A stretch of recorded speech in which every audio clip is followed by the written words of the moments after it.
Se ha examinado la situación preexistente a marzo de 1976, signada por la presencia en la República del fenómeno del terrorismo que, por su extensión, grado de ofensividad e intensidad, fue caracterizado como una guerra revolucionaria. Se ha demostrado que, pese a contar los comandantes de las Fuerzas Armadas que tomaron el poder el 24 de marzo de 1976, con todos los instrumentos legales y los medios para llevar a cabo la represión de modo lícito, sin desmedro de la eficacia, optaron por la puesta en marcha de procedimientos clandestinos e ilegales sobre la base de órdenes que, en el ámbito de cada uno de sus respectivos comandos, impartieron los enjuiciados. Se ha acreditado así que no hubo comando conjunto y que ninguno de los comandantes se subordinó a persona u organismo alguno. Se han establecido los hechos que, como derivación de dichas órdenes, se cometieron en perjuicio de gran cantidad de personas, tanto pertenecientes a organizaciones subversivas como ajenas por completo a ellas, y que tales hechos consistieron en el apresamiento violento, el mantenimiento en detención en forma clandestina,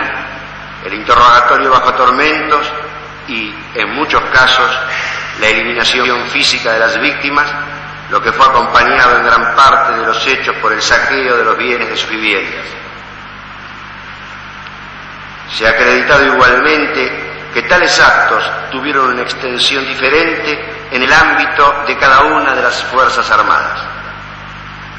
generalizados y cuantitativamente mayores en el caso del Ejército, a quien cabía la responsabilidad primaria en la lucha,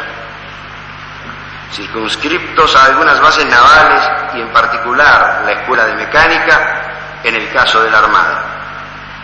y limitado tan solo a 3 partidos de la provincia de Buenos Aires en el caso de la Fuerza Aérea. Se desecharon las causas de justificación alegadas por las defensas, puesto que sin desconocer la necesidad de reprimir y combatir a las bandas terroristas, tal represión y combate nunca debió evadirse del marco de la ley, mucho más cuando las Fuerzas Armadas contaban con instrumentos legales vigentes desde antes del derrocamiento del gobierno constitucional. Podían declarar zonas de emergencia, dictar bandos, efectuar juicios sumarios y aún aplicar la pena de muerte. Se ha comprobado por declaraciones de los más altos jefes militares que participaron en las operaciones antisubversivas que las órdenes fueron verbales, que los operativos y las detenciones eran encubiertos, que las demás fuerzas legales no debían interferirlos,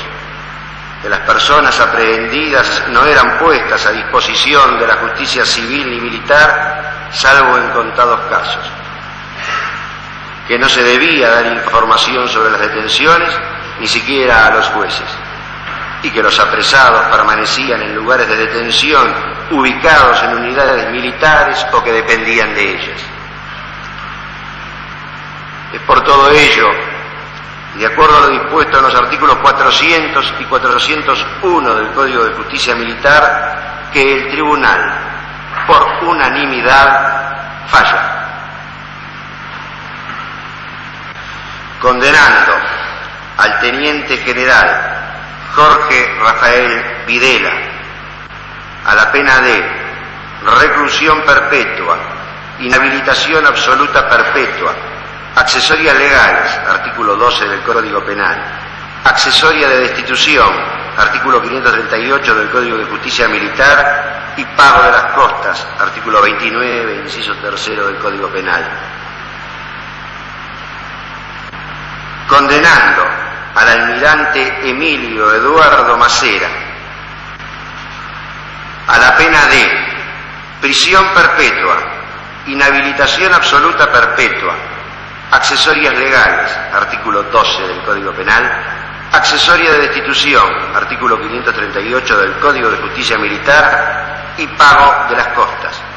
artículo 29, inciso tercero del Código Penal.